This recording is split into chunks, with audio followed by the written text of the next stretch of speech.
अस्सलाम वालेकुम दोस्तों, मेरा नाम है अली और मेरे साथ हमेशा की तरह मौजूद है दाऊद और आप देख रहे हैं इस वक्त क्रिकेट लवर अली शो की। जिसको देखना तो उससे आप लोग से बात करने जा रहे हैं टॉप क्रिकेट न्यूज का सेगमेंट जो आप लोग के साथ शेयर करेंगे। नंबर 1 पे बात करने जा रहे हैं समीन राणा, जिनका ताल्लुक है लाहौर कलंदर से। बड़े एंग्री दिखाई देते हैं, क्या वजह है वो आपको बताएंगे। हारिस रऊफ के हवाले से कुछ अपडेट निकल कर सामने आ रही है, काउंटी के हवाले से वो आपको बताएंगे।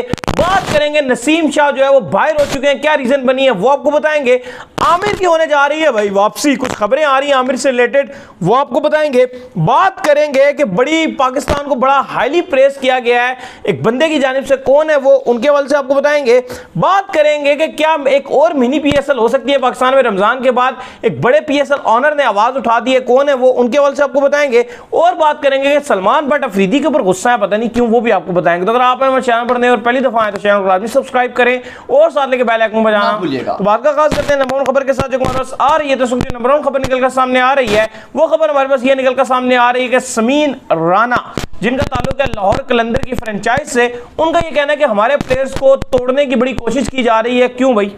देखिए, समीन राणा बड़ा ही गुस्सा दिखाई दे रहे हैं और पहले तो वो कहते हैं कि हमारे जो राशिद खान थे डिफरेंट फ्रेंचाइजीज से उनको ऑफर्स करवाई और ज्यादा पैसों की ऑफर की कि आप हमारे पास आ जाए। लेकिन वो कहते हैं कि हम बहुत शुक्रिया अदा करते हैं राशिद खान का, जिन्होंने कहा कि बेशक मुझे कम पैसे भी दें, मेरी कैटेगरी भी नीचे कर दें, लेकिन मैं रहूंगा लाहौर कलंदर के साथ। फिर उन्होंने कहा कि बहुत सारी ऐसी फ्रेंचाइजीज हैं जो हमारे शाहीन शाह अफरीदी पर नजरें लगाकर बैठी हुई हैं। फिर वो कहते हैं कि हमारी डिफरेंट जो फ्रेंचाइजीज हैं उन्होंने पूरा जोर लगाया था इस वाले एडिशन में कि फखर जमान को ले लें। आपको याद है फखर जमान को रिटेन भी नहीं इन्होंने किया था, पर इन्होंने अपनी पहली पिक में जो पिक कर लिया था फखर जमान को। तो समीर राणा कहते हैं कि फ्रेंचाइजीज को चाहिए कि वो अपने प्लेयर्स बनाएं, ना कि जो है वो हमारी टीम के जो स्टार प्लेयर्स हैं उनके ऊपर नजरें लगाकर बैठे हुए हैं। तो बड़ा गुस्सा दिखाई दिया फ्रेंचाइजीज के ऊपर कि हमारे प्लेयर्स के ऊपर आप नजरें मत डालें, ना हमारे शाहीन के ऊपर डालें नजर, ना हमारे हारिस रऊफ के ऊपर, ना हमारे फखर जमान के ऊपर और ना हमारे राशिद खान। लेकिन वो राशिद और ये फखर वाली बात हकीकत है, क्योंकि काफी फ्रेंचाइजीज चाह रही थी फखर को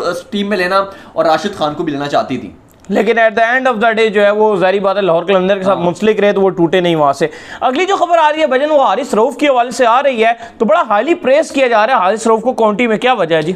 देखिए, जो उनके एमडी साहब है और न्यूली अपॉइंटेड डायरेक्टर है गॉफ, डेरिन गॉफ, वो उनका स्टेटमेंट आया था और वो कहते हैं कि हारिस रऊफ को जो यॉर्कशायर की तरफ से काउंटी खेल रहे हैं, अपने लास्ट मैच में 6 खिलाड़ी आउट उन्होंने किए थे 177 रन देकर ग्लुस्टरशायर की अगेंस्ट। तो वो यही कह रहे थे कि यॉर्कशायर की तरफ से ये खेलेंगे काउंटी तो इससे इनकी परफॉर्मेंस में बड़ा जो है वो असर आएगा और ये कंप्लीट बॉलर बन जाएंगे। क्योंकि अभी तक जो हारिस रऊफ की अचीवमेंट है वो आपको T20 में ज्यादा नजर आती हैं। इवन T20 में one of the leading wicket taker है जब से, अगर आप ये पूरे 1-2 साल की बात करते हैं। ऐसा ही है। लेकिन वो ये कहते हैं कि हारिस रऊफ जब काउंटी खेलेंगे तो उसके बाद इनकी टेस्ट की परफॉर्मेंस भी अच्छी होंगी, इनकी ओडीआई परफॉर्मेंस में भी बड़ा फर्क आएगा और एक ये कंप्लीट बॉलर बनेंगे। और गॉफ बड़े एक्साइटेड है क्योंकि हारिस रऊफ ने लास्ट मैच भी खेला था और अब आगे भी वो खेलेंगे यॉर्कशायर की तरफ से। आपको पता है शादाब ने भी यॉर्कशायर को T20 ब्लास्ट में ज्वाइन करना है।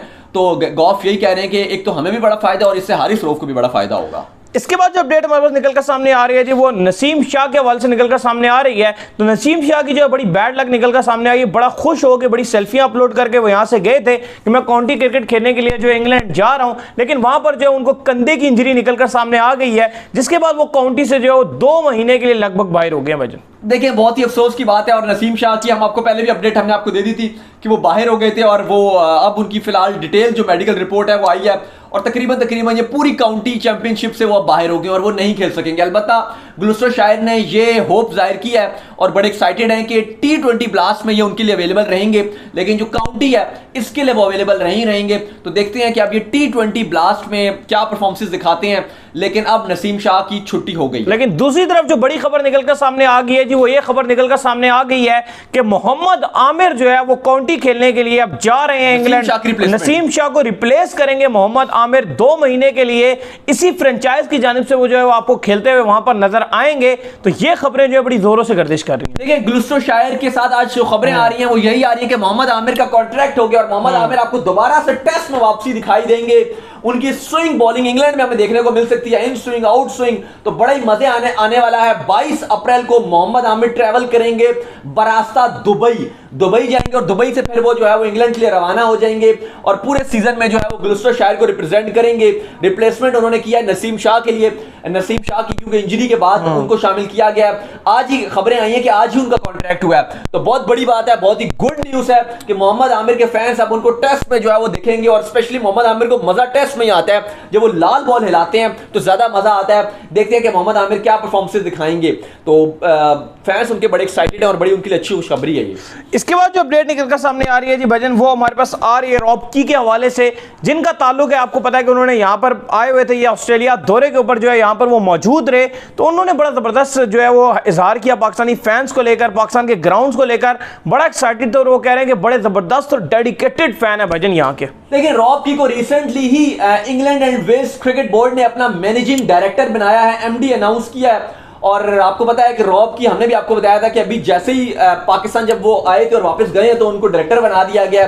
पाकिस्तान और ऑस्ट्रेलिया की सीरीज में वो कमेंट्री के फ्राइज भी अंजाम दे रहे थे और हमने देखा है कि जब भी कोई पाकिस्तान आया और उसके बाद उसको कोई बड़ा ओहदा या टीम में कप्तान बन जाता है या टीम में वो जरूर आता है, चाहे श्रीलंका के कप्तान शनाका की एग्जांपल ले लें, ऑस्ट्रेलिया के टिम पेन की बात कर लें, जिसकी भी बात कर लें, रॉबकी की बात कर लें, एकदम से एमडी बन गए हैं। इन्होंने कहा कि मैंने बहुत दुनिया में ट्रैवल किया, लेकिन जब मैं पाकिस्तान आया हूं तो मैंने देखा कि पाकिस्तान की जो नेशन है, जो क्रिकेट लवर्स हैं, और पाकिस्तान बेस्ट मुल्क मैंने ट्रैवल किया अभी तक। और उन्होंने पाकिस्तान को नंबर 1 मुल्क कहा जितने उन्होंने ट्रैवल किए हैं। इंडिया भी गए हैं, बांग्लादेश भी गए हैं, ऑस्ट्रेलिया, न्यूजीलैंड, कहां ये नहीं गए, लेकिन इन्होंने कहा कि पाकिस्तान नंबर 1 उन्होंने करार दे दिया गया, सबसे ज्यादा ब्यूटीफुल और जबरदस्त कंट्री उन्होंने करार दिया। साथ ही कैसे पुरजिस की बात की जाए तो वो भी कमेंट्री के फराइज अंजाम दे रहे थे और उन्होंने कहा कि पाकिस्तान की जो नेशन है वो बहुत एक्साइटेड और पैशनेट है और उनकी जो सेंस ऑफ ह्यूमर है वो भी बहुत अच्छा है और उन्होंने भी पाकिस्तान की बहुत तारीफें की हैं।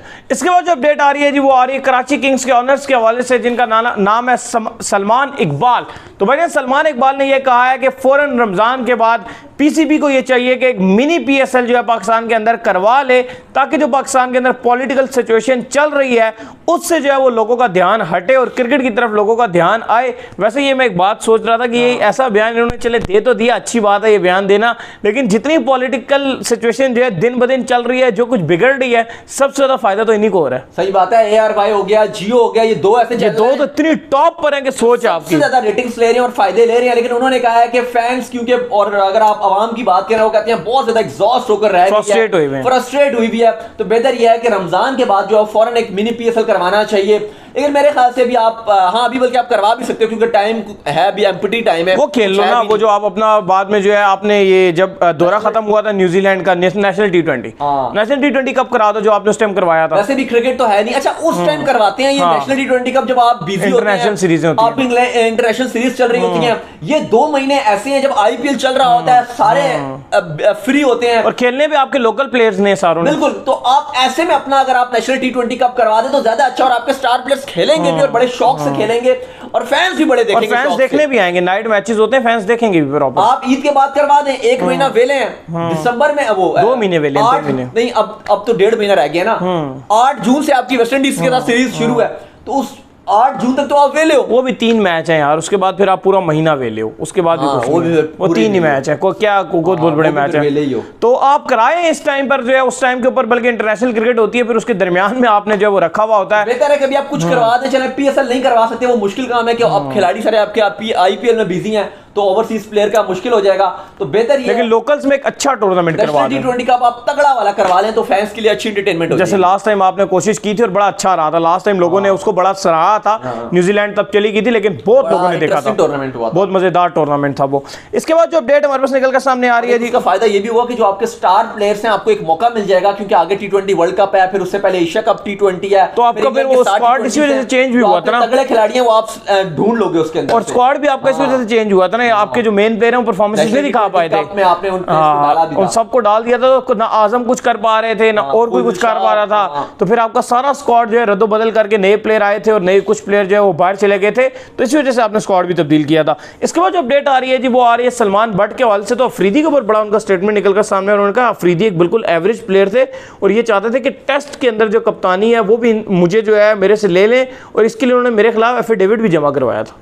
देखिए सलमान बट का वही काम है कि बेरोजगार खिलाड़ी हैं इस टाइम ना, उनके पास कमेंट्री पैनल में पहले गए थे, वहां पर भी उनकी छुट्टी हो गई, क्रिकेट टीम के साथ वो जॉब कर नहीं सकते पीसीबी के साथ, क्योंकि टेंटेड खिलाड़ी हैं, जाहिर है पास्ट अच्छा नहीं रहा, तो अब यही काम है, वो ऐसे अपने YouTube चैनल पर बैठकर ऐसी ऐसी बातें करेंगे, या जहीं भी कोई भी चैनल उनको बुलाएगा अपने पास तो वहां पर भी वो ऐसी बातें करेंगे। कभी आफरीदी के ऊपर बात कर देते हैं, कभी रमीज राजा पे, कभी कहते हैं रमीज राजा फारिग थे, मतलब फारिग है, कोई बातों के अलावा कुछ नहीं करते।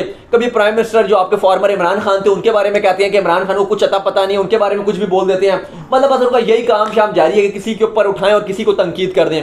मेरे ख्याल से साहब गेम पे बात करनी चाहिए, हाँ गेम पर आप बात करें, पर्सनली पर और जातियात पे बात नहीं करनी चाहिए आपको किसी के ऊपर। और अगर आप ठीक है, अगर आप एक्सपर्ट बन भी गए हैं तो फिर आप ऐसी बातें मत कीजिए, आप गेम पर बात कीजिए ना कि फलाना ये उसकी गेम परफॉर्मेंस नहीं थी, बस वो ऐसे बात करते हैं, पता नहीं और भी उन्होंने क्या क्या बातें की हैं, तो करते रहते हैं वो अक्सर करते ऐसी बातें आपको नहीं करनी चाहिए। ठीक है, अब आपने जो किया वो अपने साथ खुद ही ज्यादती की है। अफरीदी आपके लेजेंड खिलाड़ी हैं, ठीक है, जैसा भी उनका टेन्योर खत्म हो गया उस टाइम बात करते तो बेहतर होता, तो आप कुछ आप बात करने का क्या फायदा। सही बात है। असल में अफरीदी का भी वो इसलिए तपे हुए हैं क्योंकि अफरीदी ने, आपको पता है कि जब वो फिक्सिंग का स्कैंडल हुआ था तब अफरीदी ने भी बड़ा सख्त स्टैंड लिया था सलमान बट के हवाले से, तो थोड़ा सा उनको पर्सनल रंजिश भी है इनके साथ। रमीज राजा का भी यही है, उन्होंने इनको कमेंट्री पैनल में नहीं रखा इसलिए उनके खिलाफ भी बोलते हैं, क्योंकि जिसके साथ इनका पर्सनल सिस्टम होता है तो उसके ऊपर ये तपते हैं फिर। तो उम्मीद करते हैं कि आज का हमारा शो आपको आएगा पसंद आया, पसंद वीडियो को लाइक कीजिए, हमारे चैनल को सब्सक्राइब कीजिए, साथ लगे बेल आइकन को बजाइए और इन्हें इंस्टाग्राम पे फॉलो कीजिए। इंस्टाग्राम में मुझे फॉलो कर लीजिए, वहां पे मैं मौजूद हूं दाऊद क्रिकेट के नेम से। अगर आपको कोई सवाल हो तो भेजिएगा, इनको भी फॉलो कर लीजिए। मैं मौजूद हूं जी क्रिकेट लवली ऑफिशियल के नाम से, लिंक डिस्क्रिप्शन में मौजूद है, जाइए फॉलो कीजिए। फिर नेक्स्ट अल्लाह हाफिज़, बाय बाय।